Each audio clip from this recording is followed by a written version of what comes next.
y un tiempo equivalente o más en la Universidad de la República de Uruguay, donde es docente, ha dirigido numerosas tesis de grado y de posgrado, tiene más de 60 artículos publicados en revistas tanto de Uruguay como en muchos lugares del mundo.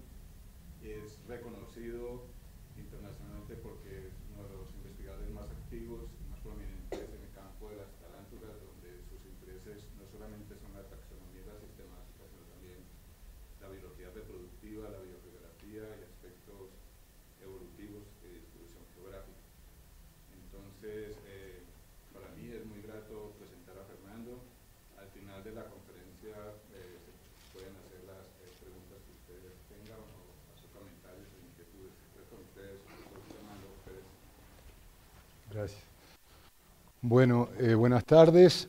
Muchas gracias al profesor Eduardo Flores por la invitación y por la hospitalidad. Muchas gracias a ustedes por asistir y para mí es un gusto estar acá en Bogotá, en la Universidad Nacional, y compartir algo de mi trabajo. Vamos a hablar entonces un poco de biología y selección sexual de tarántulas. Yo la charla la diseñé pensando en un público amplio donde no todos son aracnólogos. Entonces, perdonen los que conocen o están un poco más familiarizados con las arañas si transcurro en algunos momentos por aspectos que pueden pasar como un poco básicos. Bueno, vamos a hablar de tarántulas del Cono Sur. Esta es una imagen que tengo en general para países más alejados, donde no nos conocen tanto. Supongo que ustedes ya conocen mucho mejor la parte sur de América, y particularmente me voy a referir a tarántulas que viven en el Uruguay, en la provincia pampeana, en la región de la provincia de Buenos Aires y en el sur de Brasil. No tanto a las tarántulas que viven en la región trasandina, sobre la que estamos estudiando más recientemente.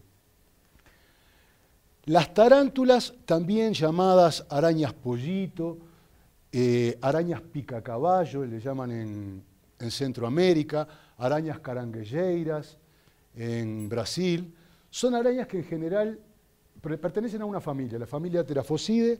Son arañas que en general son grandes y peludas, son muy utilizadas en las películas que vemos para atemorizarnos, a pesar de que la mayoría no son peligrosas para el hombre.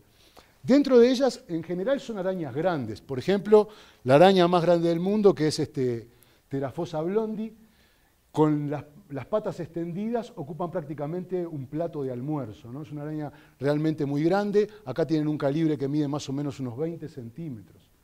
Es una araña que además muy vinculada con el folclore de la región amazónica, la gran nación Yanomami, que incluye muchísimas tribus, tanto en la cuenca del Amazonas como el Orinoco. Tienen un rito iniciático para los muchachos jóvenes que comen una araña de estas, porque de esa manera piensan que ellos incorporan la capacidad de cazadora que tienen todas las arañas, una capacidad que es muy importante en el resto de su vida, ya que la caza es fundamental para vivir. Pero claro, no todas son tan grandes. Nosotros también tenemos, esta es una hembra adulta de una especie que se llama Homeoma uruguayense, que vive en las sierras pedregosas de Uruguay, y que, como ustedes ven, el adulto es muy pequeño. Entonces, si bien el tamaño nos sirve para reconocerlas, para guiarnos, en general no son las características más finas. Las características más finas, lo que hace de una tarántula, de una araña pollito, que sea realmente una araña pollito, son sus patas. Particularmente estos órganos, estos cepillos de pelos que tienen ventralmente en sus patas y que se llaman escópulas, cuando aparecen en combinación con estos otros penachos de pelos, llamados fascículos subunguiales, estas dos características combinadas son las que nos caracterizan a estas arañas grandes, a las arañas pollito, a las terafósidas.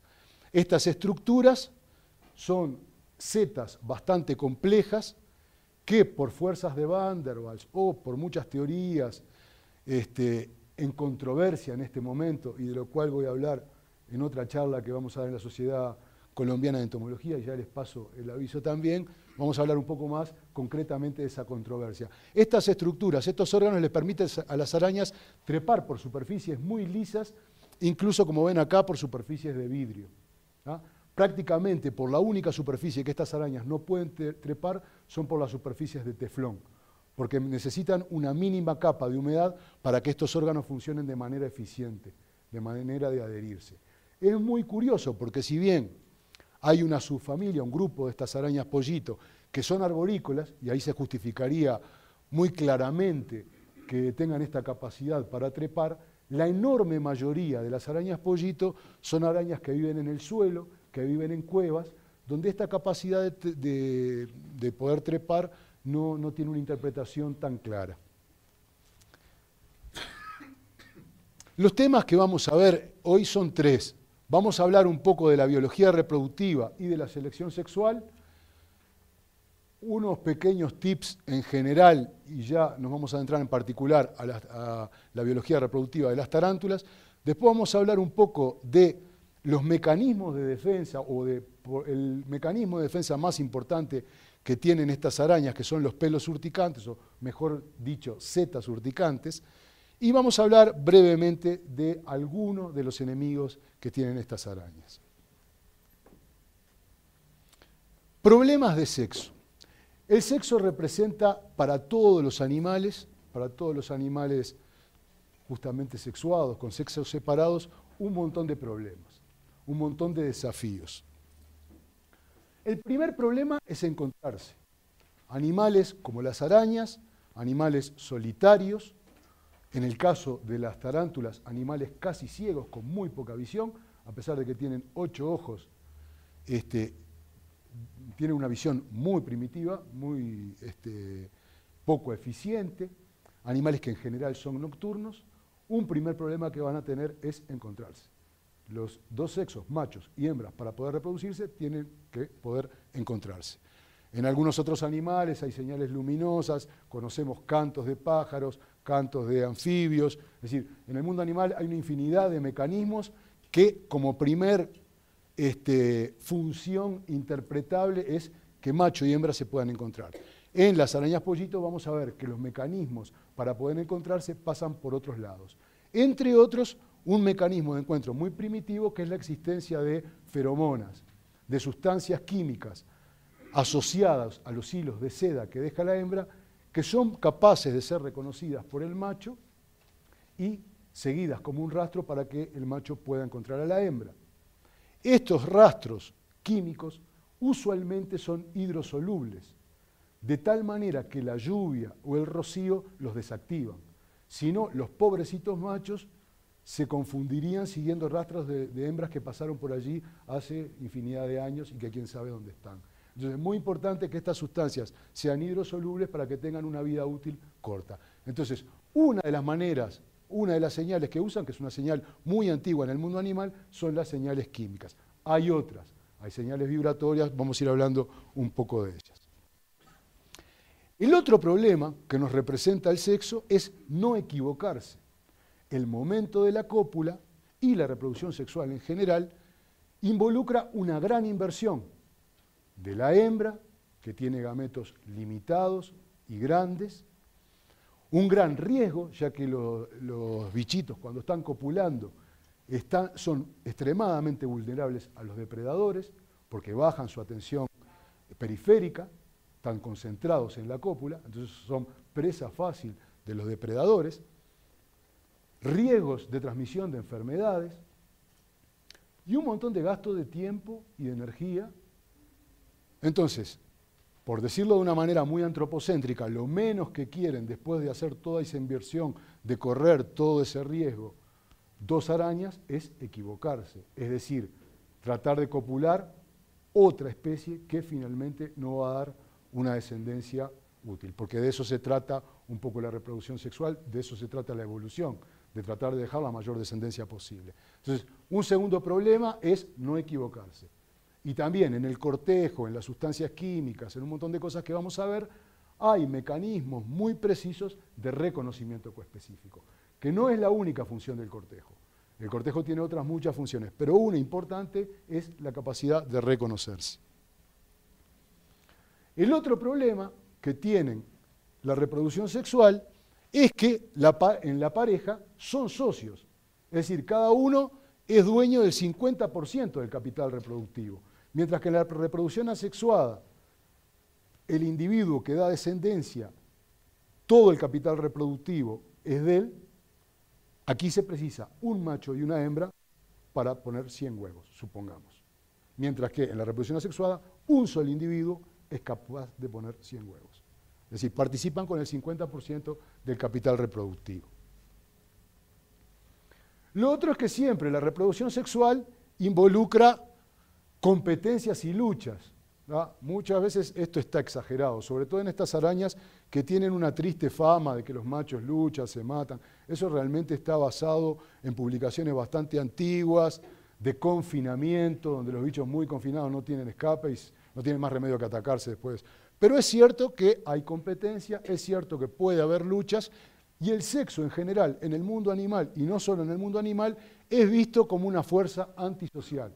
Si nosotros pensamos en las películas de ciencia ficción, en mundos pacifistas, son también sociedades que tienen como contraparte un gran grado de asexuadas, ¿tá? Uno piensa en Un Mundo Feliz de Huxley, en alguno de otras novelas muy clásicas. Son sociedades muy pacifistas, pero muy asexuadas. ¿Por qué? Porque de alguna manera la reproducción sexual involucra ciertos espacios, llamémosle, de intimidad, que se ganan gracias a competencias y a luchas muchas veces.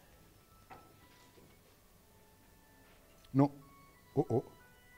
me disculpan porque...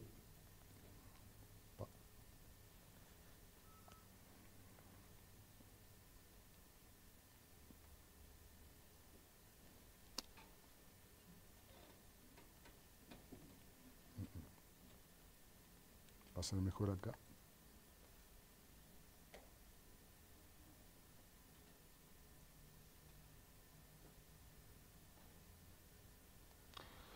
Disculpen.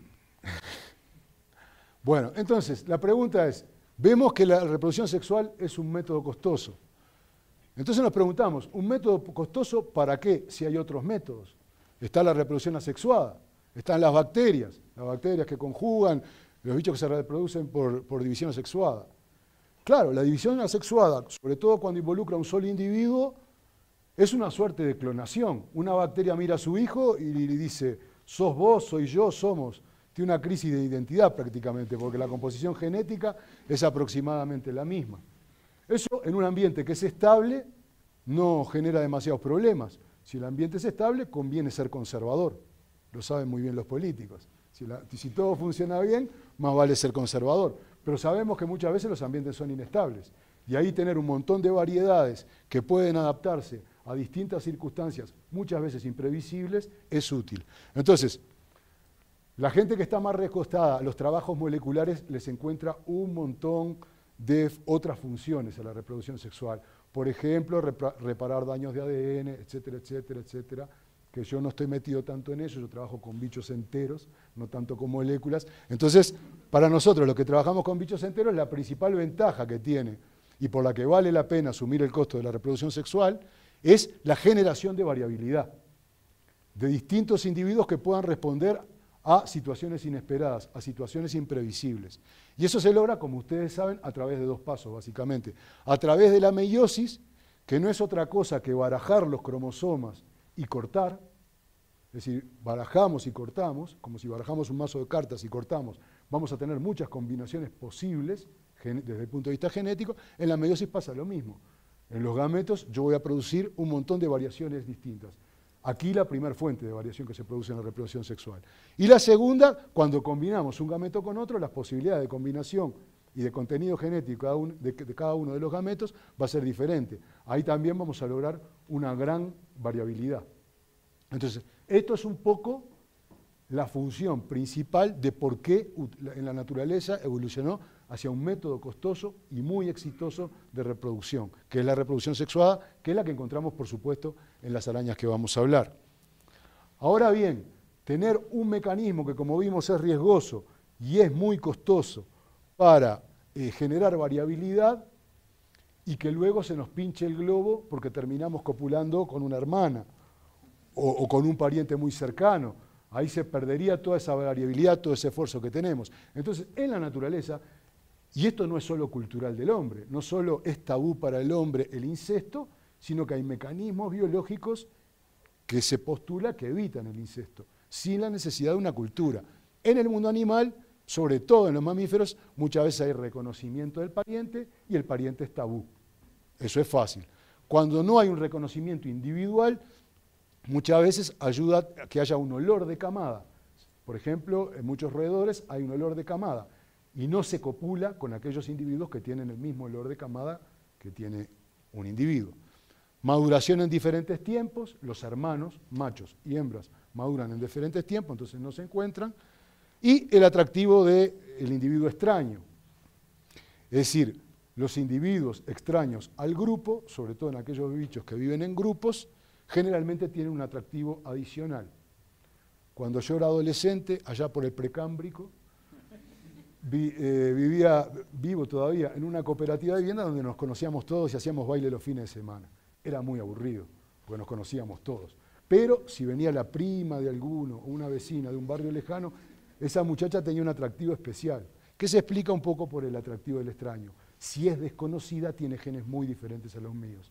Esa es la manera un poco de relacionar. Esto sucede con perros. Ustedes tienen dos perros que no son hermanos, que no son parientes, pero que se criaron juntos, y cómo se criaron juntos opera de alguna manera la posibilidad de que sean parientes, si hay un reconocimiento. Entonces, llega la edad de la madurez de los perros y muestran un absoluto desinterés por el individuo con el cual se criaron juntos. Sin embargo, con una perrita de un vecino que no la ven nunca, con esa perrita sí no van a tener problema en copular. En las arañas no tenemos estos mecanismos, pero han desarrollado otros, como por ejemplo en individuos muy sedentarios, donde una hembra pone una uteca y cuando salen las arañitas hacen sus cuevas muy cerca, los machos cuando se hacen adultos caminan grandes distancias porque de esa manera evitan copular con hermanas, porque si no sería muy probable si se quedan en el mismo lugar que copularan con hermanas. Digo, el hecho es que caminan mucho. La interpretación que hacemos es esa, que es un mecanismo de evitación del incesto. Entonces vamos a ver más concretamente cómo resuelven las arañas estos problemas. Pucha, otra vez. Dios mío. Discúlpenme.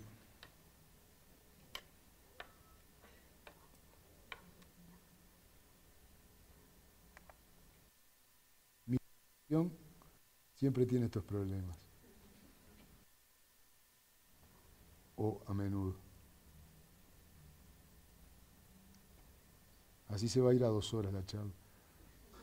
Bueno, ¿cómo resuelven estas tarántulas este problema? Bueno, uno es encontrarse la pareja en el espacio, en el tiempo, perdón. Entonces, para eso tienen distintas especies, distintas épocas reproductoras. Algunas son muy amplias, otras, como esta que vemos acá, Eupalestrus weyembergi o Acanthoscurria suina, son muy estrictas. Prácticamente son un mes fuerte, con presencia de machos, y apenas aparecen algunos otros machos en los meses siguientes. Estos machos viven muy poco, viven 2 meses como adultos y mueren, lo cual va a generar otros problemas. En ese periodo que vive el macho es una maquinita programada exclusivamente para copular. No come, camina y busca hembras, nada más. Y después muere. Gasta toda su energía en esos 2 meses y muere. En otras especies, como por ejemplo Grammostola molicoma, que tienen épocas más separadas, épocas reproductoras más separadas, los machos pueden vivir más de 1 año, viven varios años. Estamos hablando en estas especies que los machos viven 2 meses como adultos, que las hembras pueden vivir 10 años. Ya vayan imaginándose que hay muchas más hembras que machos en la naturaleza, lo cual genera otros problemas que vamos a conversar más adelante. Pero entonces, encontrarse en el tiempo, en el periodo reproductor y encontrarse en el tiempo del día. Estos machos que viven muy poco pasan día y noche, excepto los días muy soleados que se deshidratarían, pasan día y noche caminando y buscando hembras. En cambio, en estos que tienen periodos sexuales más extendidos, en general buscan a las hembras durante la noche, que también es una manera de desfasarse de otras especies y de encontrarse en el tiempo, de estar sincronizadas. Encontrarse en el espacio, ya hablamos un poco de las señales químicas, de los hilos de seda, también es otra forma con la cual estas arañas, las hembras viven en cuevas, entonces, y la visión es pobre, el canal visual no funciona demasiado, a largas distancias va a funcionar la señal química y a cortas distancias van a funcionar otro tipo de señales como señales vibratorias. Entonces vamos a hablar un poco de las señales vibratorias. Estas son 2 especies, superficialmente son muy parecidas. Me olvidé de decirles cuando les hablaba de Uruguay y de la zona donde yo trabajo que principalmente el 90% de la topografía es praderas. Ustedes que tienen grandes montañas se van a asombrar si yo les digo que las máximas alturas por allí son de 500 metros. Lo que sí son, no son praderas planas, sino que son suavemente onduladas. Entonces ahí no hay mucho lugar donde esconderse, las arañas generalmente hacen estas cuevas. Estas dos especies son dos arañas simpátridas, viven en los mismos lugares, y sincrónicas, tienen la misma época reproductora, lo cual plantea problemas para no confundirse, y que luego vamos a hablar. Entonces, en este sistema, señales vibratorias son bastante útiles. ¿Por qué? Porque las señales vibratorias, sobre todo cuando son transmitidas por el sustrato, llegan a las hembras que están dentro de la cueva. Entonces, esta es otra manera de encontrarse ya no solo en el tiempo, sino también en el espacio. Ahora, las señales vibratorias pueden ser de dos naturalezas. Pueden ser señales acústicas, sonidos, lo que conocemos normalmente como sonidos, o señales sísmicas, que se transmitan por el suelo. Nosotros pensábamos que deberían ser señales sísmicas.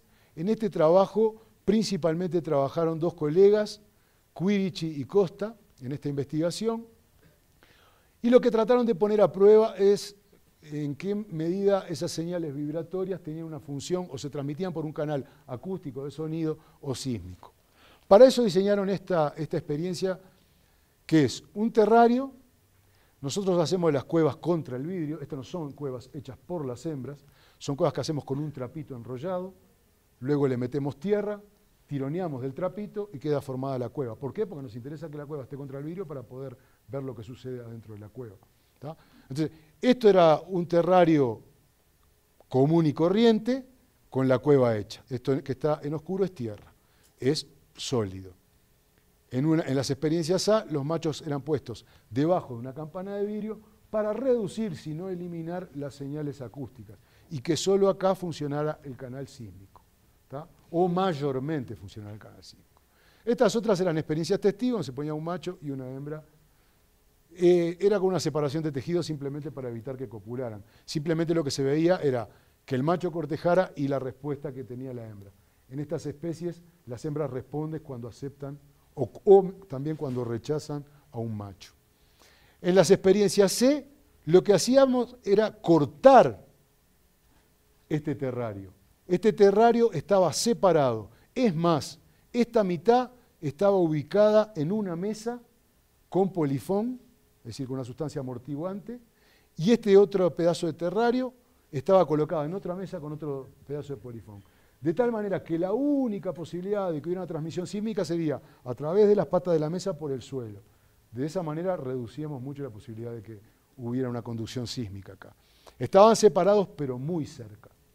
Separados apenas milímetros, los dos terrarios. O sea que si el sonido funcionara, ahí se iban a comunicar, y si hubiera comunicación sísmica, allí estaría cortada.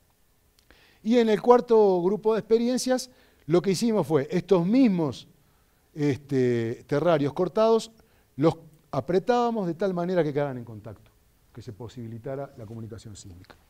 Y los resultados en estas experiencias son que, no vamos a ir detalle por detalle, pero que en el único lugar que no hay transmisión, que no había contestación de las hembras, era cuando los bloques estaban separados. ¿Tá? Es decir, que claramente todos estos resultados, si ustedes lo ven, no los voy a comentar con detalle para no aburrirlos, pero todos estos resultados, las hembras responden siempre que hay posibilidad de transmisión sísmica. Y no responden cuando los bloques están separados, que es la única serie de experiencias donde hay transmisión sísmica. Lo cual nos permitía concluir que la principal comunicación era a través del suelo, era comunicación de señales vibratorias transmitidas sísmicamente. Y eso es muy curioso si consideramos que la actividad sexual de estos animales, seguramente en Colombia, yo no conozco demasiado la fauna colombiana, pero seguramente en Colombia, si ustedes piensan, van a encontrar alguna especie que tenga estas características. Los machos salen a buscar hembras dentro del periodo reproductor, pero particularmente en esos días que nosotros llamamos pesados, días muy húmedos, calurosos, nublados, con baja presión. Yo no sé si les ha pasado en esos días más posibilidades de ver machos caminando que en otros. Y esto, fíjese que es muy curioso, porque la humedad aumenta la transmisión de señales sísmicas en el suelo. Un suelo húmedo transmite mejor, más eficientemente, las señales vibratorias que un suelo seco. Entonces, esto es coincidente con que haya una comunicación sísmica. Esto luego, la otra pregunta que nos hicimos era, ¿qué alcance tienen estas señales sísmicas? ¿Es corta? ¿Es larga? ¿Hasta dónde llegan? ¿Qué eficiencia tienen? Entonces, para eso lo que hicimos fue esta otra experiencia. En un terrario generamos cuevas de hembras a distintas distancias. 20 centímetros, 40 centímetros, 60, 80, 1 metro, 1 metro 200. No hicimos más porque si no teníamos que hacer un terrario grandísimo. Y lo que hacíamos era 3 cosas. Poníamos el macho a cortejar, veíamos si las hembras puestas en las distintas localizaciones contestaban, pero además analizábamos, estudiábamos las señales sísmicas mediante un geófono. Un geófono es un sistema que tiene una masa que se mueve manteniendo la inercia del suelo. Es algo parecido a un sismógrafo, pero mucho más delicado. Es decir, capta señales más finas. Y eso mediante un amplificador y un grabador se convierte en señales de sonido. Entonces nosotros además sabíamos si se producía una señal y si indirectamente podíamos escuchar algo. Y bueno, prácticamente esto nos quedó chico. La señal, las hembras respondían y la señal se escuchaba en todas estas distancias. O sea que es llegan más lejos de 1,20 metros. Cosa que es interesante porque las densidades de estos animales a veces son muy altas. A veces encontramos cuevas de hembras, una a 30 centímetros de otra. Entonces, hay un campo, se supone que puede haber un campo de vibraciones y que los machos, si no ubican una hembra, van a ubicar otra en ese campo, ¿no? Esto también lo trabajamos a campo. Bueno, esto es lo que les decía, es un poco la tabla de resultados, las distintas ubicaciones de las cuevas, las 2 especies. No eran con muchos bichos, creo que eran 3 experiencias en cada localización, pero en todas encontramos contestación. Me refiero en todas, en esta no y en esta no, pero hasta el 1,20 metros encontrábamos respuesta de las hembras. Y también estos son los trenes de vibraciones que escuchábamos, que también los encontrábamos en todas las distancias donde pusimos a prueba eso. Esta es Quirichi, que está estudiando en el campo. En el campo también con geófonos es posible estudiar por lo menos cómo son las transmisiones de estas vibraciones. Esto es muy delicado porque si cerca tienen una carretera y les pasa un camión, les estropea la experiencia. O si alguien viene caminando en el momento que ya está haciendo la observación. Entonces, esos son los inconvenientes de trabajar en el campo, pero complementan de alguna manera lo que vemos en el laboratorio. Pasando ya a un tema más general. Los que están familiarizados con las arañas saben que la mayor parte de las arañas, las hembras son un poco más grandes que los machos. ¿Por qué será esto? Bueno, porque las hembras necesitan alojar en su abdomen una cantidad de huevos y los machos no. Pero también hay excepciones, esto es biología. Entonces también tenemos otras especies. Las hembras viven en cueva, estos son los machos que salen a caminar masivamente largas distancias para encontrar hembras. Esta es una de las especies más comunes en zona de pradera, porque viven asociados a la pradera y, como les decía, la pradera es la superficie que predomina en toda esa región del cono sur donde nosotros trabajamos.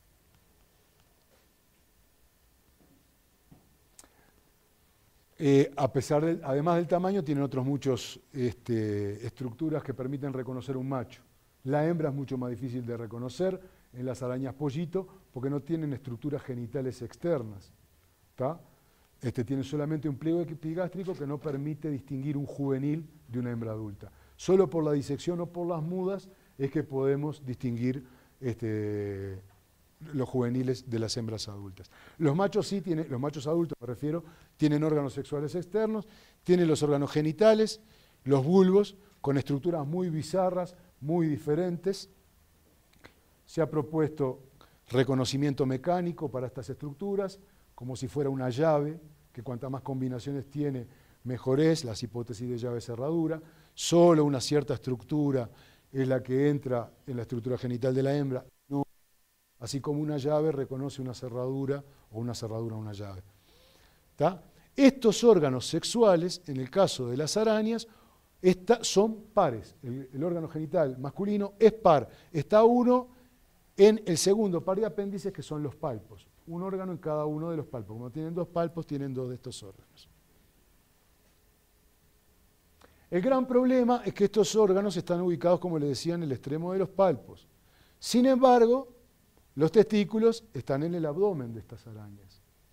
Y el orificio genital por donde sale el esperma está en la parte ventral del abdomen, el segmento 8. No hay ningún conducto que comunique los órganos genitales con los testículos. Entonces, la gran pregunta es cómo pasa el esperma de los testículos a los órganos copuladores. Y pasa a través de una maniobra que es común a todas las arañas, pero que en las arañas pollito, en las tarántulas, es muy complicada. Lleva mucho tiempo, lleva horas lo que se conoce como inducción espermática, que es el pasaje del esperma del orificio genital a los órganos copuladores. El macho hace una tela muy densa, que le lleva un buen rato, luego se pone boca arriba, como lo ven acá, con la parte ventral hacia arriba, hace un área reforzada. Toda esta tela es hecha con las glándulas sericígenas que se comunican al exterior por las hileras. Pero esa zona reforzada es segregada por una tela especial que tienen los machos en unas estructuras cerca del órgano genital.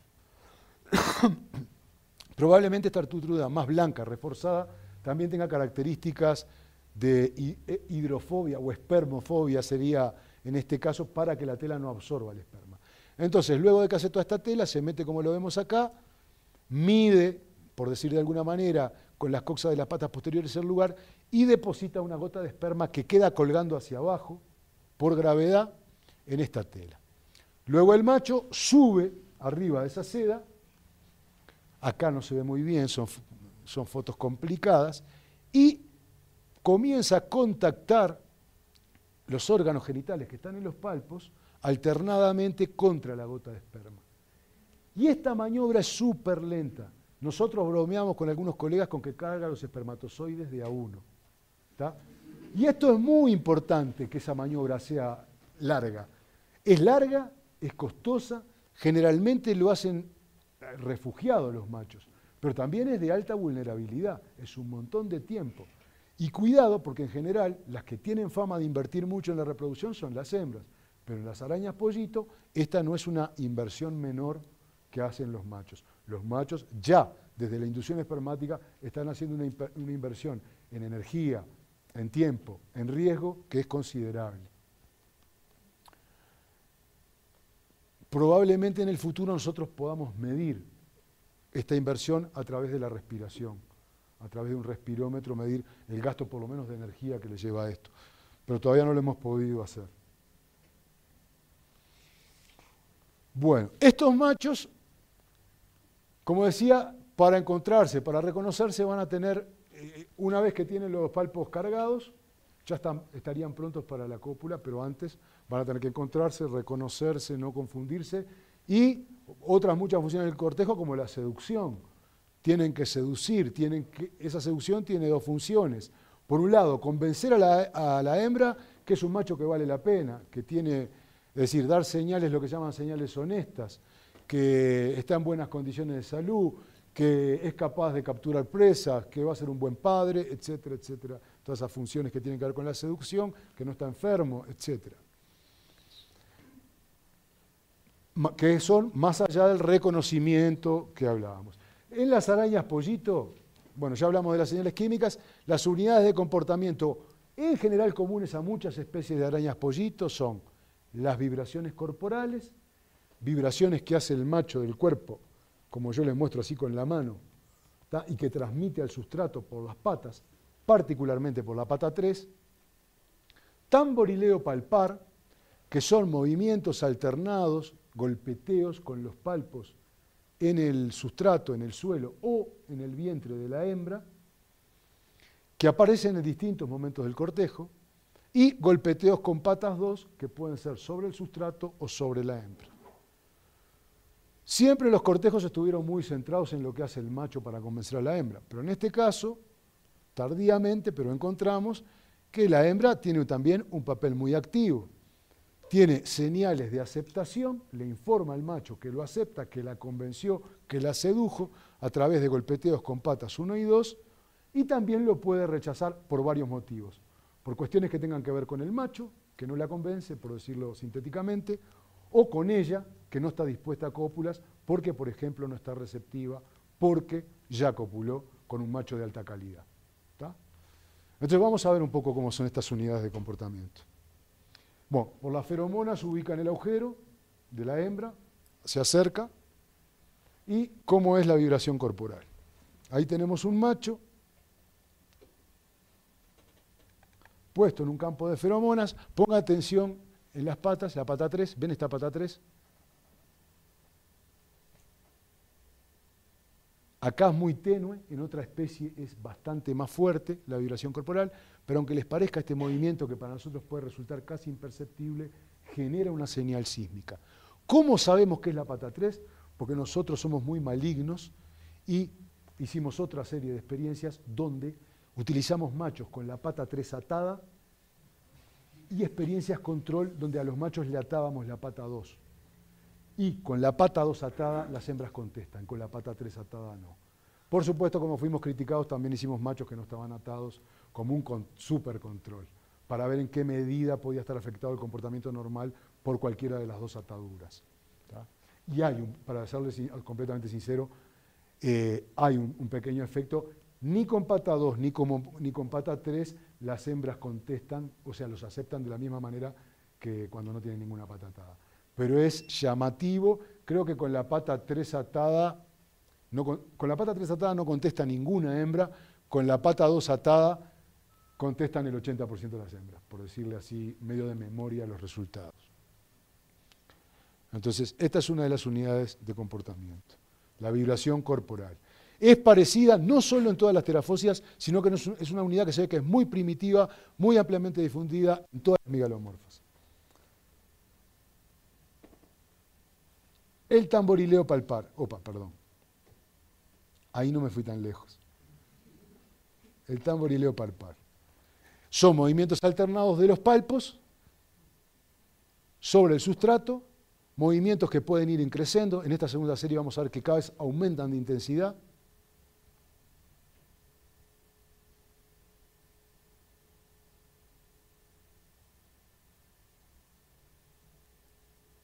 Y aprovechamos para ver otra unidad, que es el golpeteo con las patas anteriores. Acá no vemos hembra. ¿Cómo habremos logrado obtener en esta alfombra que es bien artificial unidades de cortejo? Claro, le hicimos pasar una hembra antes que dejara hilos de seda. Importante porque durante mucho tiempo, hasta los años 70 y pico, un aracnólogo muy famoso, excelente aracnólogo en sistemática, propuso que las terafósidas no tenían feromonas. ¿Tá? Y eso está hoy en día está ampliamente demostrado, y esta es una demostración, por ejemplo, de que no es necesario la visión ni el contacto con la hembra, que alcanza con la señal química para que el macho empiece a generar su cortejo. Esto ya lo vimos. Bueno, ¿qué pasa con las hembras? Les decía que las hembras también tienen un papel activo, pueden aceptar o rechazar al macho. Estas son filmaciones muy malas, hechas a campo, de noche. Hace muchos años que las cámaras no eran tan perfectas. Todo esto es justificación para que, por si ven más o menos mal. Este que ven a la derecha se está acercando, esto es en el campo, como les decía, es un macho que se está acercando a un orificio de la hembra. Entonces vamos a ver, tienen que poner atención porque van a ver, es corto y rápido esto, el llamado atractivo de la hembra. Que es un golpeteo con patas anteriores 1 y 2.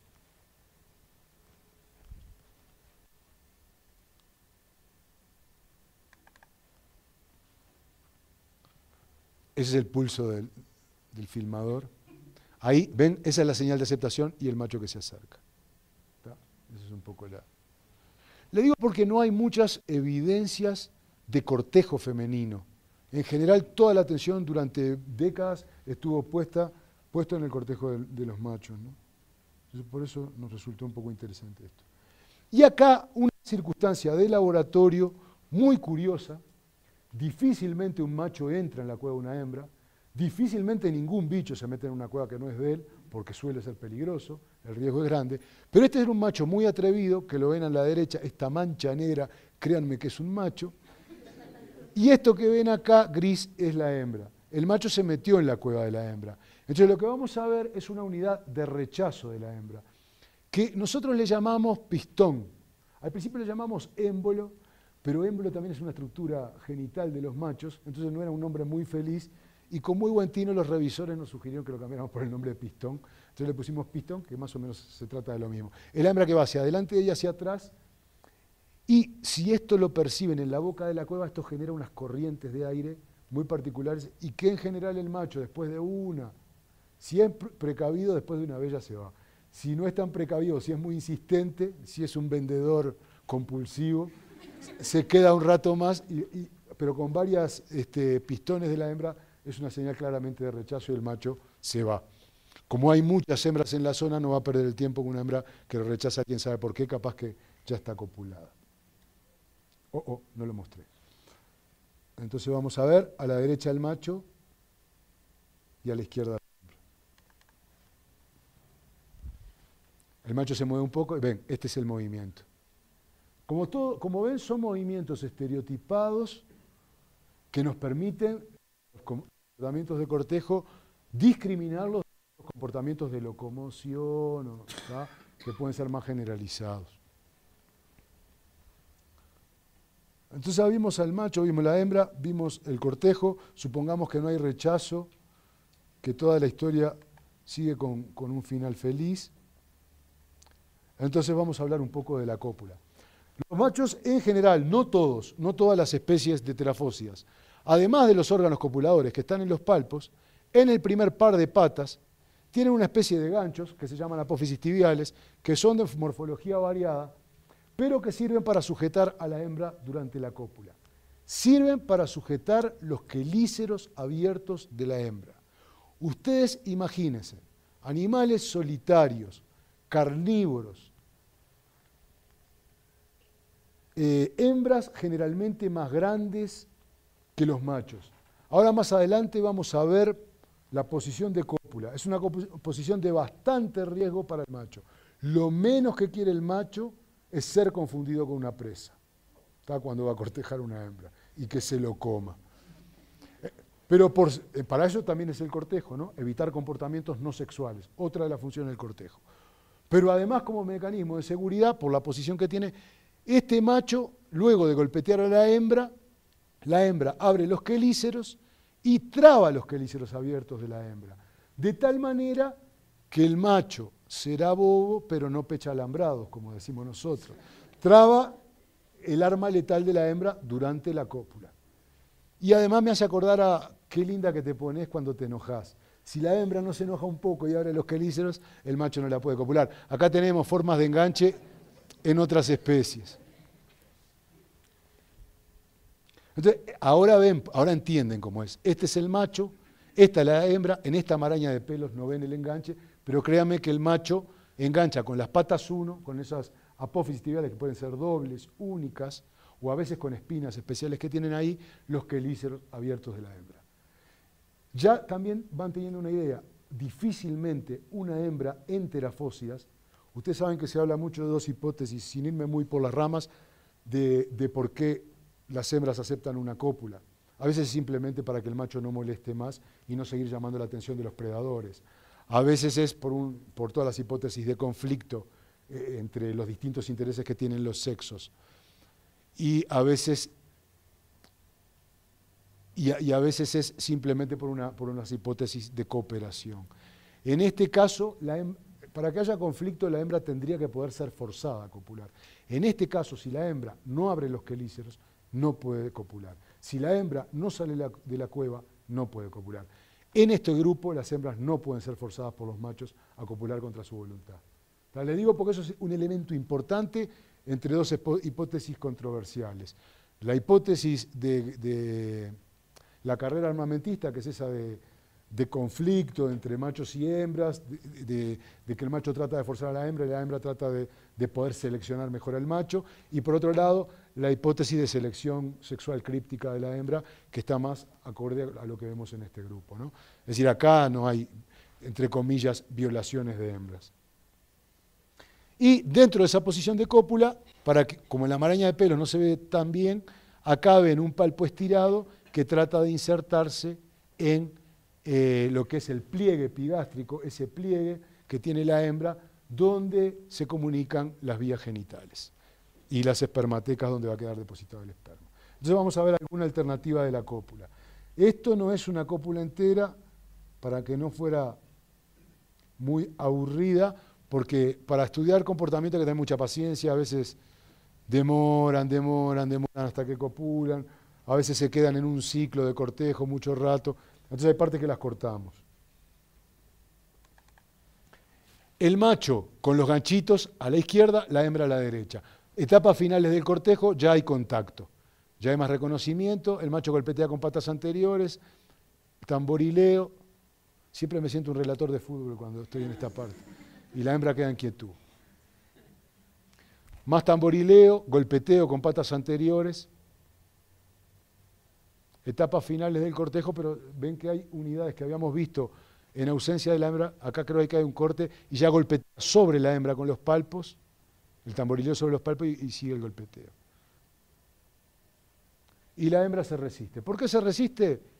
Entre otras cosas, para comprobar la persistencia del macho, para comprobar el estado de salud. Bueno, cortamos y acá ya el macho a la derecha y la hembra a la izquierda. Ya en posición de cópula, quelíceros trabados, estira el palpo, creo que derecho, y inserta. En estas especies, como los bulbos son glandulares, no funcionan por presión de hemolinfa, no se le paran las espinas como pasa en las araneomorfas. Entonces es muy difícil, con tanto pelo, estar seguro si la inserción es correcta, se insertó bien. Acá lo vemos un poquito más lento. Pero vemos más o menos en qué consiste la cópula. Las cópulas de terafósidas son en general cortas. Comparando con una polibetes, una heteropodide, que puede tener una cópula de 24 horas, una licosa puede tener una cópula de 2 horas, estos bichos copulan 10 minutos. Y algunos menos. Bueno.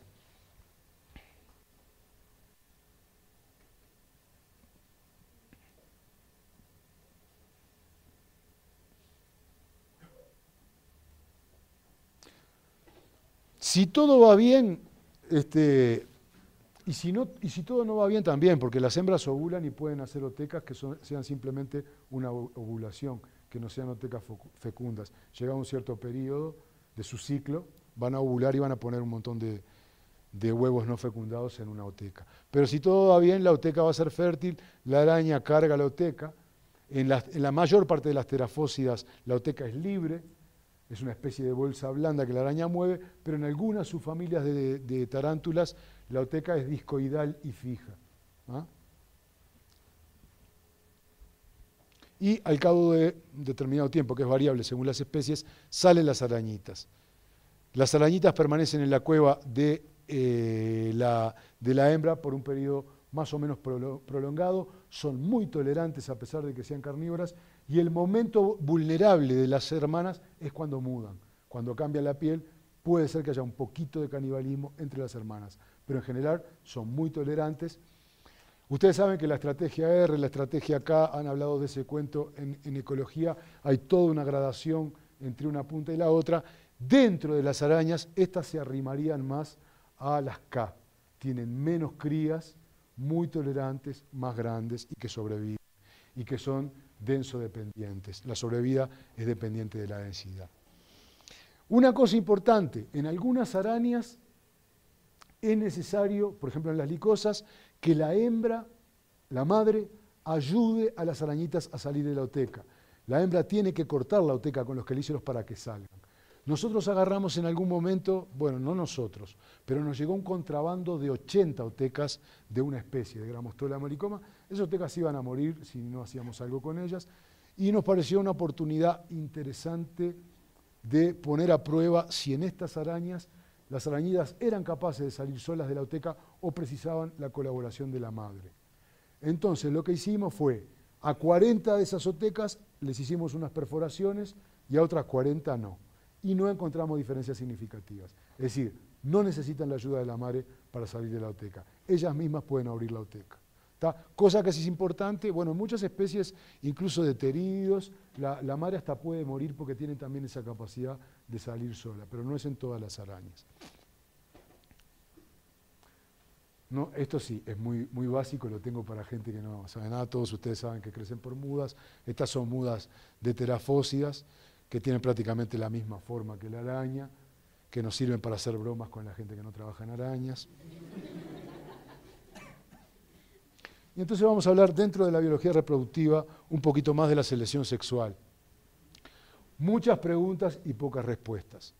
En general yo les decía que el sexo que invierte más en la reproducción en el mundo animal, esto es la tendencia, el paradigma, hay excepciones, hay inversión de roles sexuales, el caballito de mar, una araña que se llama locosa, también tiene inversión de roles sexuales, donde la gran inversión la hace el macho y entonces es el que selecciona, y la hembra no tanto.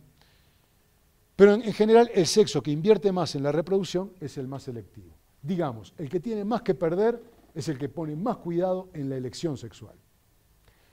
El macho es un vendedor insistente, la hembra es una compradora prudente, por decirlo de alguna manera. No va a comprar cualquier cosa, porque lo que invierte es mucho más.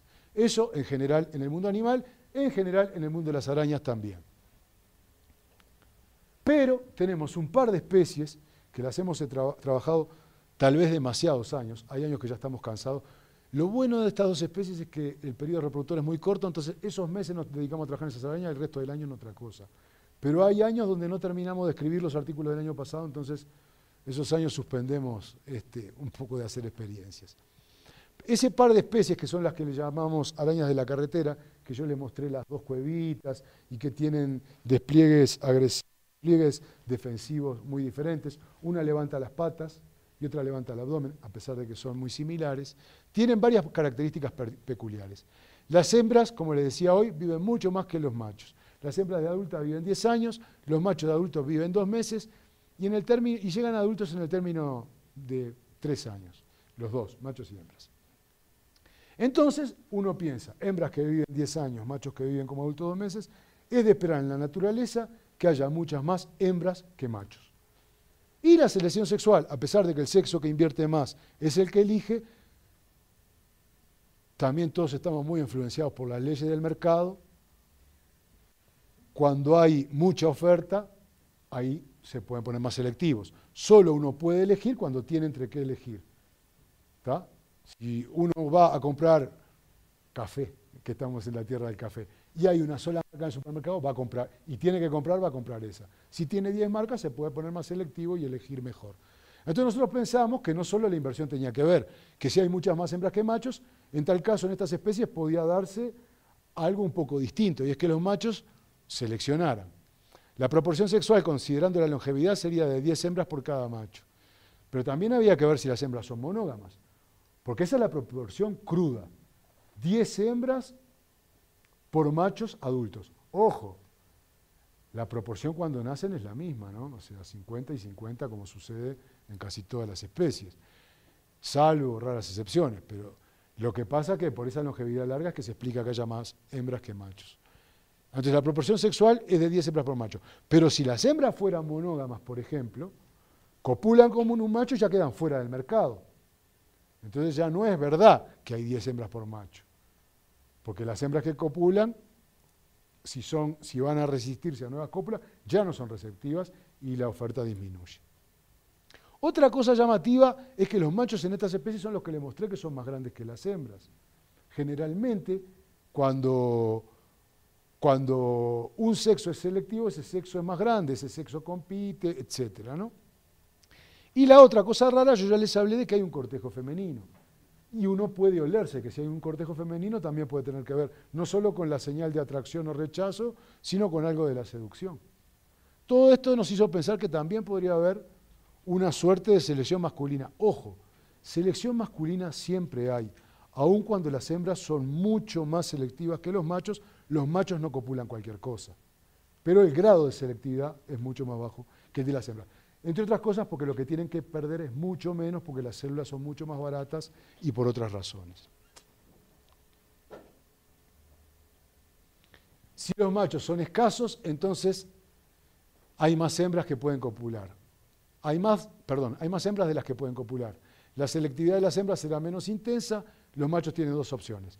No seleccionan ni copulan al azar, podría ser, pero de acuerdo a la selección natural, a todo lo que aprendimos de evolución y demás, sería biológicamente muy poco consistente. O los machos seleccionan y habría un poquito de inversión de roles en este caso. Por lo menos una inversión de roles parciales en la selectividad. Para determinar eso tendríamos que hacernos muchas preguntas. ¿Cuántas hembras son receptivas? ¿Cuántas hembras pueden copular con un macho en una temporada reproductora?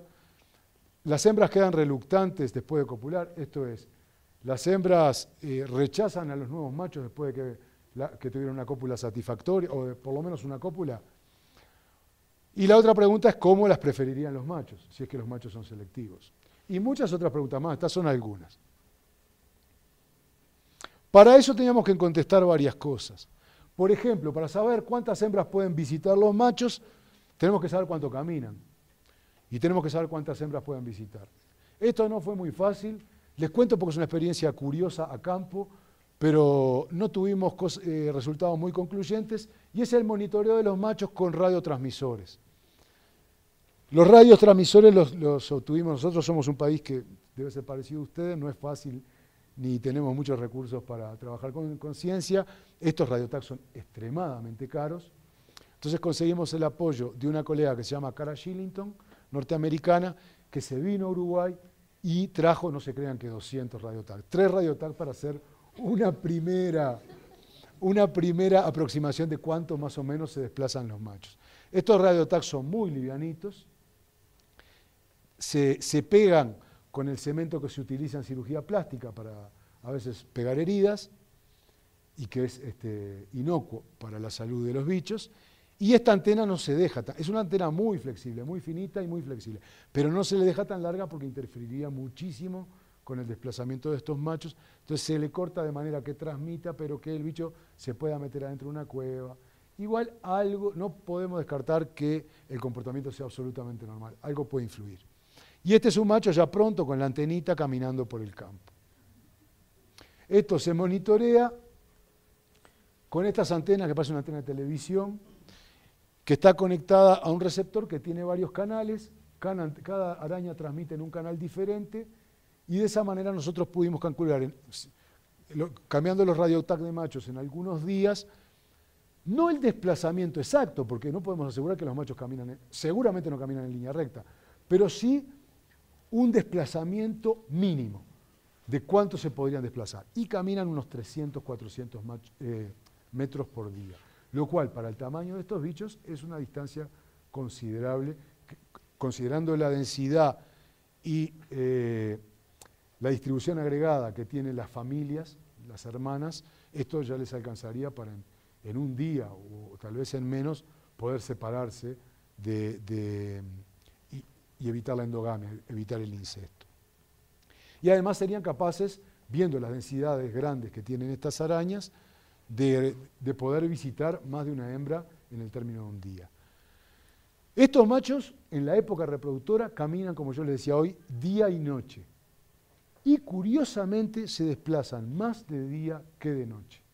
Eso tal vez no se explique ni por el resguardo de depredadores, ni por la evitación de la desecación, que es mucho más peligrosa de día que de noche, pero sí por la temperatura. Es posible, como son poiquilotermos, de día hace un poquito más de calor que de noche, y entonces puedan desplazarse a grandes distancias. ¿Quieren saber una anécdota curiosa? Una vez nos desapareció una araña con radiotag, con todo el dolor del mundo, porque yo le decía que son caros. Seguramente se la comió un tero, un pájaro, come araña, así que la señal pi, pi, pi, pi, pi, voló. Nunca más la encontramos. Bueno, y otra serie de preguntas las seguimos con un equipo de investigadores que nos acompañaron. Algunos son colegas, como Fernando Costa, otros un conocido de ustedes, que es Carlitos Perafán, que es estudiante de doctorado, Laura Montes de Oca, que es estudiante de maestría, Alejandra Pancera, que hizo su pasantía con nosotros y después se dedicó a los reptiles, Cintia, que trabajó también con nosotros como pasante, Luciana Barufaldi, que se dedica a otras arañas, pero nos hizo el favor de de ayudarnos con las experiencias. Lo mismo Rodrigo Postiglioni, que ahora se dedica a las licosas, pero trabajó con nosotros, y David Ortiz, que es de Guatemala y que trabaja también en terafósilas, es alumno de maestría. Y creo que no me olvido de nadie que haya trabajado en el grupo controlando experiencias. Y las experiencias que seguimos a través de los años fueron muchas. Primero, para saber si las hembras eran reluctantes y si había una cierta selectividad, agarramos 20 hembras y 20 machos de una única especie, de Eupalestro weyerberghi, e hicimos 400 cópulas. Lo que hacíamos era como un fixture de los campeonatos de fútbol. Un papelito con los números de las 20 hembras, un papelito con el número de 20 machos, y los íbamos corriendo todos los días, entonces los enfrentamientos eran distintos. Para llegar a 400 cópulas, por eso precisábamos tanta gente que se las quise presentar por justicia, porque cada uno de ellos controló un montón de cópulas. Y veíamos ciertas características, como si hubiera hembras que eran preferidas, si hubiera machos que eran preferidos. Lo más importante de esto, la conclusión más importante de esta investigación, es que las hembras, después de copular una vez, quedan reluctantes. Y que las hembras son muy selectivas. Algunas fíjense que cada hembra tuvo 20 oportunidades de cópula. Algunas copularon con el macho que se enfrentó en lugar 17. O sea que no era que no estaban receptivas, sino que elegían. No cualquier macho les venía bien. ¿Tá? Después, no todos los machos son sex symbol. Tuvimos machos que obtuvieron 5 cópulas y algunos que no copularon. Entonces también, a veces, yo comentábamos el otro día con Eduardo y con Laura, si había alguna característica, uno podía pensar los machos más grandes. A mí no me conviene porque soy un hombre muy chiquito. Los machos más chicos, tampoco. No había nada relacionado con el tamaño. El único macho que fue así, el galán, era uno que tenía una pequeña deformidad en el abdomen. Pero no puedo relacionar que eso tuviera que ver con algo más sentido. Lo cierto que es que nunca una hembra recopuló. Y la que estuvo más cerca de recopular, adivinen con qué macho fue. Con ese que era el galán. Bueno, entonces, lo más importante, más allá de las bromas, es que las hembras quedan reluctantes. Las hembras luego de una cópula no vuelven a copular. Eso reduce la proporción de hembras por macho. Y de selectividad aprendimos muy poco, entonces tuvimos que seguir jugando con otras experiencias. En estas experiencias lo que hicimos fue someter machos a un grupo de hembras grandes y un grupo de hembras chicas simultáneamente. Le dábamos la oportunidad de elegir un terrario grande, una cueva de hembra a la izquierda, una hembra de cueva a la derecha, de un lado las chicas, de un lado las grandes, las tornábamos para que no estuvieran siempre de la derecha y de la izquierda, por las dudas que eso pudiera influenciar. Tampoco encontramos diferencias significativas. No hay una selectividad de los machos con referencia al tamaño de las hembras. Las otras experiencias, les cuento las experiencias rápidamente, no con los detalles metodológicos ni nada, porque sería muy pesado, pero para que vean que cada una de estas cosas es un año, pasaba otro año y hacíamos otro grupo de experiencias. Después, fíjense esto, que no se los mencioné anterior porque no está tan relacionado directamente con la selección sexual. 2 especies que son sincrónicas, es decir, copulan en la misma época, son, por lo menos a ojo de humano, ¿no? Y superficialmente son similares. Son además simpátridas, coexisten, pero son de géneros diferentes, ¿sí? Taxonómicamente muy alejadas. Que aparte de las cuevas, uno encuentra una cueva de una especie acá, la de la otra especie acá, la de la especie B allá, A, B, A, mezcladas. Uno tiende a pensar que tienen mecanismos muy seguros, sobre todo que están alejadas filogenéticamente, porque son de género distinto, mecanismos muy seguros para no confundirse. Uno tendería a pensar eso, que tienen sistemas muy seguros, muy baratos. Es decir, los comportamientos, los aislamientos reproductores más baratos son los que aparecen antes en el tiempo, químicos o de cortejo. Ya si intentan copular y es mecánico, el riesgo, el gasto de cada uno es enorme, ¿no? Antes de que... Bueno, estas especies distintas obviamente no llegan a copular entre sí, no llegan ni siquiera a trabar. Pero los comportamientos de cortejo se confunden absolutamente. Y eso lo averiguamos en estas experiencias, donde enfrentábamos especies A con machos B, hembras A con machos B No, dije lo mismo. Hembras A con... Bueno, ustedes me entendieron. Todas las combinaciones posibles de machos y hembras. Bueno, se confundieron.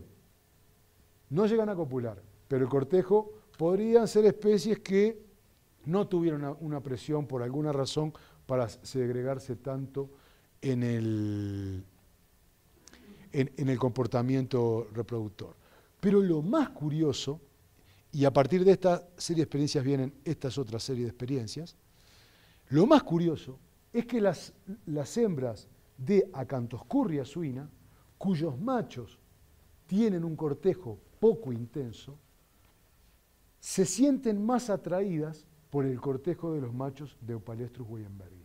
Y ahí se nos quemaron todos los papeles que teníamos acerca de la teoría del reconocimiento y todo lo que les expliqué anterior. Y ahí empezamos a trabajar la cabeza a ver por qué podía ser.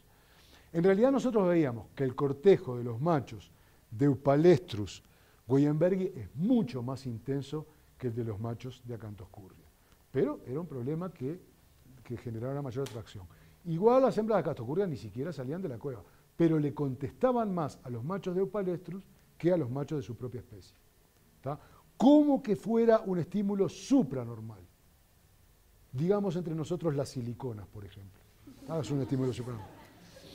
Entonces, tratamos de hacer experiencias con 2 machos y una hembra, donde poníamos intra e interespecífico, para ver si poniéndole un macho Acanthoscurria y un macho de Eupalestrus, una hembra siempre Acanthoscurria, había una cierta preferencia. No encontramos resultados para eso, como siempre sucede, encontramos resultados de otra cosa que tenían más que ver con las interacciones entre los machos. ¿Tá? Pero sí reafirmamos lo que habíamos visto acá, que las hembras de Eupalestrus se sentían más atraídas, perdón, las hembras de Acanthoscurria se sentían más atraídas por los machos de Eupalestrus que de su propia especie.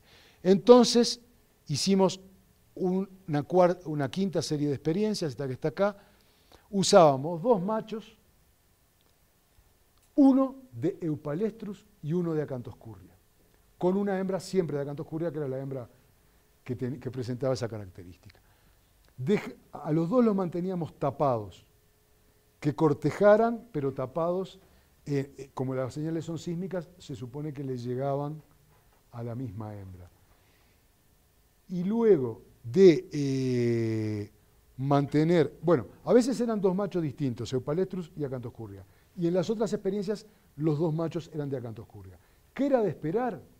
Lo que hacíamos era luego liberar en todas un macho de Acanthoscurria. El macho de Eupalestrus lo dejábamos tapado, para ver si el macho de Acanthoscurria lo que hacía era una suerte de parasitismo al cortejo del otro. Es decir, aprovechaba, como están muy cerca, el cortejo del macho de Eupalestrus para no hacer tanto gasto él y luego poder cortejar a la hembra de su propia especie. No sé si está entendido esto, medio complicado. Yo le pongo agua caliente porque en Uruguay, ustedes saben que tomamos mucho mate en Uruguay. Entonces, cuando sucede algo parecido en la especie humana, dice, uno calienta el agua y el otro se toma el mate. Entonces, por eso para recordar lo del agua caliente. Los machos de Eupalestrus son los que hacen el gasto y los de Acanthoscurria aprovechan el cortejo de Eupalestrus. Y bueno, y los resultados que estamos teniendo en esto son bastante interesantes. Aparentemente hay algo de eso. Por supuesto que está dicho realmente, son experiencias muy groseras que tenemos que pulir un poquito más. Bueno, y hasta acá lo de biología reproductiva y selección sexual. Yo no sé cómo ando, vamos a ver cómo andamos de tiempo. Estamos bastante atrasados, ¿no? Vamos a ir rápidamente. Defensa y pelos urticantes. Yo le decía que estas arañas no son peligrosas por su ponzonia, pero que presentan en la superficie dorsal del abdomen una mancha de pelos livianos, pequeños, en gran cantidad, especializados, que las arañas lanzan en general por frotación con las patas posteriores cuando están perturbadas. Si esos pelos entran en contacto con la piel o con mucosas, producen irritación. En general, eso en el hombre, en general en la naturaleza tiene una función defensiva. lo que hacen es, si lo persigue un pequeño mamífero o un batracio o algo, se le mete en la cueva, en general están dirigidos, yo creo, más que nada a los ojos del bicho que las está persiguiendo, porque muchas veces tienen pieles gruesas, los enceguecen momentáneamente, lo que le permite a las arañas escapar. Esto se considera defensa activa. También depositan estos pelos urticantes a veces en otecas o en telas de muda, y ahí es una defensa pasiva, de la cual sugieren unos colegas brasileños, Rogerio Bertani y colaboradores, de que es principalmente dirigida a hormigas. Yo no estoy muy seguro porque no me han convencido mucho las experiencias que sustentan esto, pero bueno, es solamente de palabra lo que yo les digo, no he hecho experiencias para poner a prueba ni para condicionar eso. La mayoría de las tarántulas tienen otros despliegues defensivos como los que ya vimos, ¿tá? Sin embargo, en Terafocine, una subfamilia, y en Avicularine, que es otra subfamilia, la de las arborícolas, en América, ambas realizan movimientos abdominales que serían homólogos. Estarían indicando que hay un parentesco entre estas dos subfamilias. Parentesco que es muy controvertido. Todas tienen pelos urticantes, pero los pelos urticantes son muy diferentes en Avicularide con respecto a Terafocine. Por eso lo homólogo no serían los pelos urticantes, ¿tá?, sino serían los movimientos abdominales defensivos, sobre los cuales luego aparecieron, eso sería una hipótesis evolutiva, ¿no?, de proceso, no de patrón, luego aparecieron los pelos urticantes. ¿Por qué son distintos? Porque las terafósidas tienen pelos, bueno, acá está la mancha de pelos urticantes en una gramostola, acá está un día de humedad, si no los pelos no se ven, son una especie de spray muy livianos, aerotransportables y no se ven. Acá como era un día de humedad, cuando lanzaron los pelos se pegotearon y no es posible ver esos grumos. Acá la morfología de estos pelos aerotransportables. Los tipo 1 con forma de flecha están unidos al cuerpo de la araña por acá, pero penetran por acá. Los pelos 3 y los pelos 4. ¿Tá? Y estos son los pelos que aparecen en bichos de Norteamérica, que los encontramos, los descubrimos con un colega mexicano, que son pelos tipo 6, que en lugar de estar unidos por un tallito, como están estos, por un tallo frágil, que es lo que se corta cuando la araña lanza los pelos urticantes, estos están metidos en un zócalo cilíndrico. ¿Tá? Esto es harina de otro costal, son arañas que viven en cuevas, este género es un género de arañas que viven en cuevas. Pelos aerotransportables. Sin embargo, las arañas avicularine, los pelos no son aerotransportables, son mucho más grandes, pesados, son estos que están señalados acá, pelos tipo 2, y la araña los coloca arrimando el abdomen. Esto es en arañas arborícolas, donde sería muy caro lanzar pelos al aire. Por las corrientes de viento que se dan en los árboles se perderían con mucha facilidad. Entonces es mucho más eficiente, esto obviamente es interpretación, es mucho más eficiente colocarlos de esta manera. Estos pelos de distintos tipos, acá tenemos en azul, en el cladograma de las terafocine, donde aparecen los pelos tipo 1, que están en una zona media, con una reversión acá en verde, donde aparecen los pelos tipo 3, postulados como, si uno piensa solamente en la filogenia, los más primitivos, porque están muy difundidos por todos lados, con algunas situaciones irresueltas, es lo que está en azul, ¿verdad? Algunas situaciones irresueltas y varias reversiones. Estos son los pelos tipo 4, con este grupo es un grupo muy interesante, un grupo basal dentro de la terafocine, y son los que estamos trabajando con Carlitos Perafán, la sistemática de este grupo. Bueno, fotos de scanning de pelos, pero es para los carteles. Los tipos 1 y 3, o 3 y 4, pueden concurrir en el mismo individuo, pero nunca aparecen los tipos 1 y 4 juntos. Esto empieza a generar problemas para determinar la homología. Por eso yo decía que lo que determina la homología son más los movimientos abdominales que los tipos de pelo. Entonces la homología no es clara y en principio los codificamos todo como cosas independientes. Presencia, ausencia de 1, presencia, ausencia de 3, presencia, ausencia de 4. ¿Tá? No los codificamos como por las combinaciones. Para complicar más las cosas, estos colegas brasileños, Bertani y Guadanucci, proponen morfología intermedia entre el tipo 1 y 3 y entre el tipo 3 y 4. Lo cual otra vez cuestiona o aporta nuevas indicaciones para estudiar la homología. Y hablan de homología serial. ¿Qué es la homología serial? Ustedes saben que cuando dos estructuras son homólogas no pueden aparecer juntas en el mismo individuo. Si yo digo que mi brazo y el ala de un murciélago son homólogas, no puede haber ningún bicho que tenga ala y brazo, con excepción de los angelitos que no son bichos. ¿Tá? Esto sucede en los múltiplos morfológicos. ¿Cómo opera la homología serial? Opera como si los pelos fueran todos de un tipo. Y cambiaron, pero como son millones de pelos, cambió una parte, la mitad cambiaron. Los otros quedaron como estaban.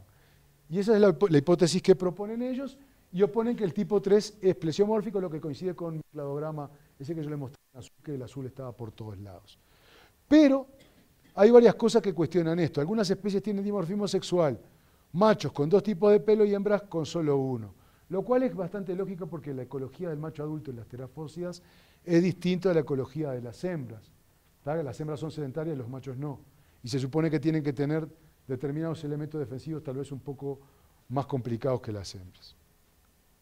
Entonces las preguntas es, tratar de utilizar otro criterio, no solamente el filogenético de grupo hermano, sino cuál es el orden de ocurrencia de los tipos de pelo en el desarrollo, que eso nos iba a arrojar algo del precedente ontogenético, y también un poquito cómo se explica el dimorfismo sexual, si son los machos que ganan un tipo de pelo a través del desarrollo o son las hembras que pierden un tipo de pelo.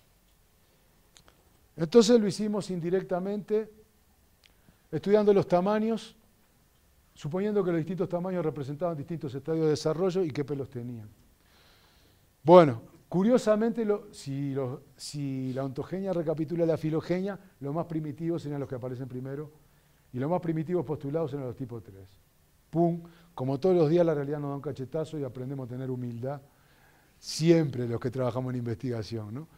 Al revés, los tipos 1 aparecen primero y los tipos 3 se superponen en los tamaños más grandes. Otra especie, lo mismo prácticamente. Lo único que aparecen un poco en tamaños un poco diferentes, pero primero solo 1, después 1 y 3. ¿Qué pasa con los que combinan 3 y 4? Lo mismo. Acá está mal la leyenda, perdónenme. No, está bien. Primero aparecen los 4, después se superponen los 3. Excepciones, como siempre, en biología, no es matemática. Y acá un poco más complicadas las excepciones. Pero bueno, en general vemos que los tamaños chicos tienen pelo 4. El pelo 3 siempre aparece posteriormente, en etapas tardías del desarrollo. Entonces, datos conflictivos. Bueno, lo mismo, más evidencia. Datos conflictivos. Por un lado, la filogenia nos dice que los pelos 3 serían los primitivos. Una posible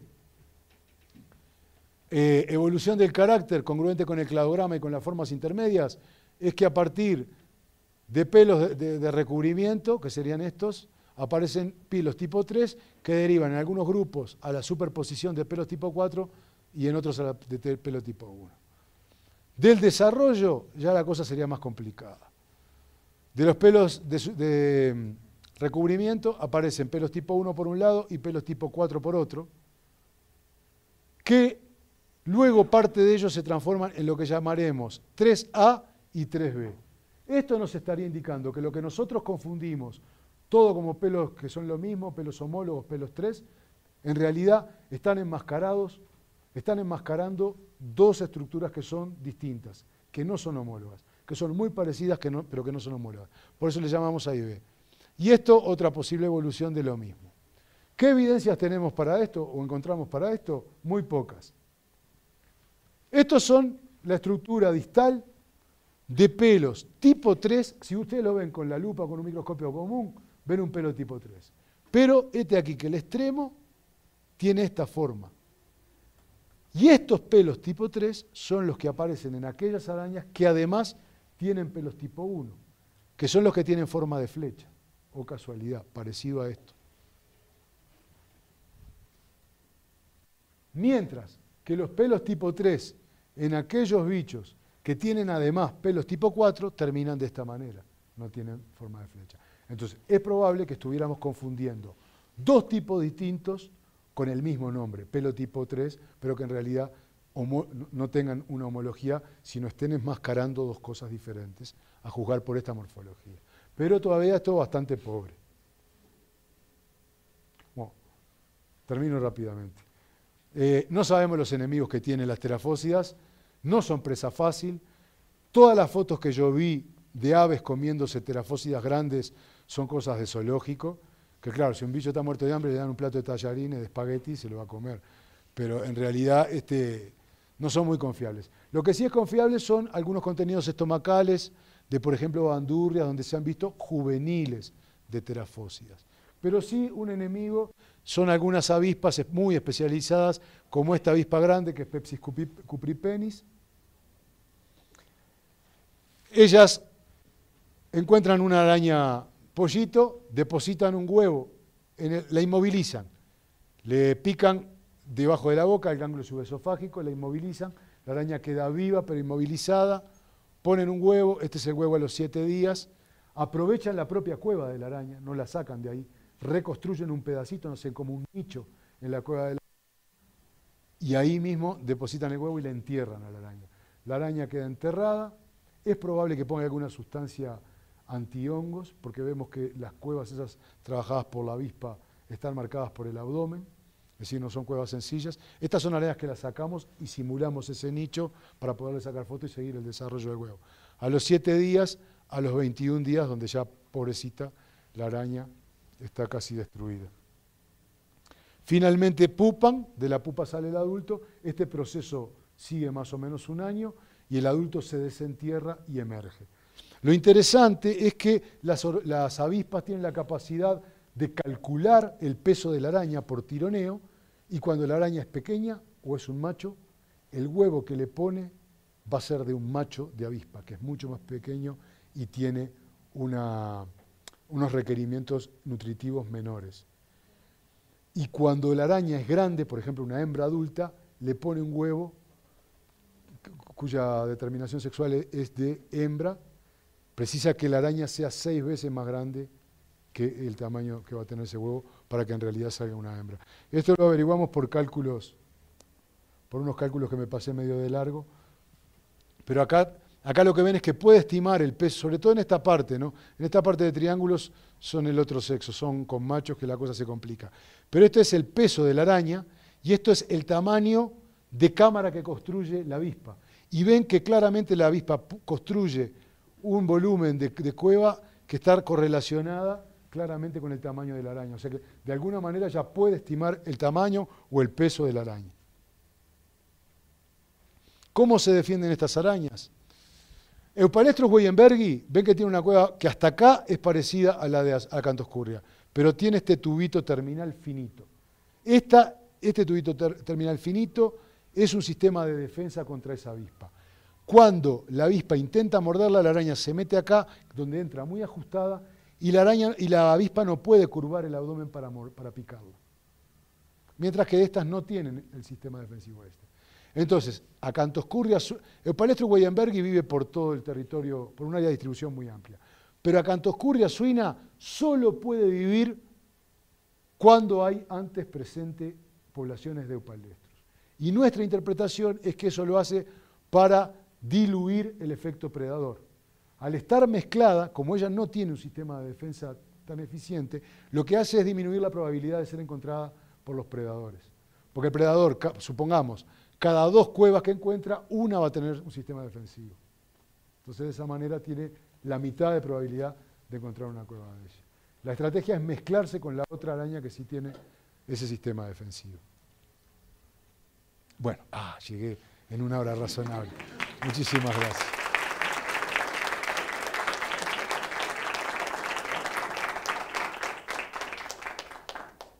Muchas gracias, Fernando. De nada. Compartido todas estas experiencias tan interesantes de las tarántulas. El tiempo pues ha corrido, pero 2 preguntitas podemos hacer para que nos empiece. ¿Ustedes han encontrado tapones espermáticos en Galapagos? No, no hemos encontrado tapones espermáticos. Por ahora no. Sin embargo, quedan reluctantes. Sería muy difícil, podría existir, ¿no? Pero sería muy difícil porque al no tener una genitalia externa dura la hembra, la fijación del tapón espermático no sería muy fácil de sostener a través del tiempo. Sí. Yo tengo entendido que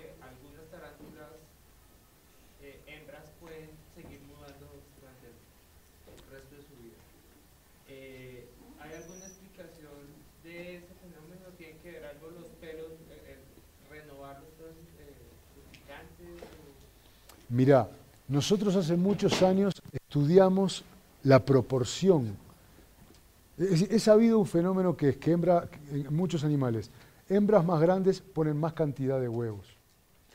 Nosotros encontramos, bueno, lo primero que sí, que siguen mudando después de adulta, y son casi las únicas familias, la única familia, o hay muy pocas que mudan después de adulta. Los machos no, solo las hembras. Y si tú haces la proporción entre el tamaño de la espermateca, que es donde reciben el esperma, y el crecimiento que tienen en esas mudas como adultas, hay una relación alométrica. Crece más la espermateca proporcionalmente que la araña. Probablemente eso es para poder dejar una mayor descendencia evolutivamente. Además, es menos probable encontrar arañas más grandes, que son más viejas, en la naturaleza que más chicas. Sin embargo, uno encuentra tamaños de machos muy variables. Y hay una relación, por el tema de las apófisis tibiales, de que machos grandes copulan con hembras grandes, medianos con medianos y chicas, simplemente por una relación, por una cuestión mecánica del trabado. Entonces, probablemente la función de la muda después de adultas sea para aumentar la fertilidad, la descendencia. ¿Va? Hembras más viejas, pero que dejan más descendencia, por ser más grandes. Es la única aplicación que tenemos. Debe haber otras. Quizás que, para aprovechar, yo tenía una pregunta, si los pelos urticantes se renuevan. Ahí está. Los pelos urticantes se renuevan con las mudas. El único problema es en los machos adultos que no mudan. Pero también es cierto que viven mucho menos que las hembras y precisan pelos urticantes menos tiempo.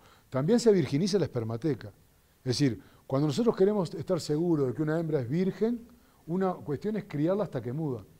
Porque como es una estructura ectodérmica, la espermateca también muda con la piel. Y también nos sirve para saber la morfología de espermateca sin matarla. Pues podemos ver en la muda, recortar la muda y podemos ver cómo son las espermatecas para la sistemática. Bueno, entonces, muchas gracias, Fernando. Gracias por venir. Comentarles que el profesor Fernando Pérez Miles va a estar unas 2 semanas más acá en el instituto para que tengan inquietudes. Y aparte de eso, va a dar una segunda charla. No recuerdo cómo es el nombre en este momento de la charla, pero tiene que ver con... La caída del hombre araña se llama. Secreción de seda por las patas. Y va a ser el próximo miércoles, también a las 4 de la tarde, en la Universidad. Ya vamos a poner los avisos. Sí, entrando a la página web de Desarrollo que hace la Universidad de Salinas. Muchas gracias. Y es mucho más corta la charla. Es mucho más corta.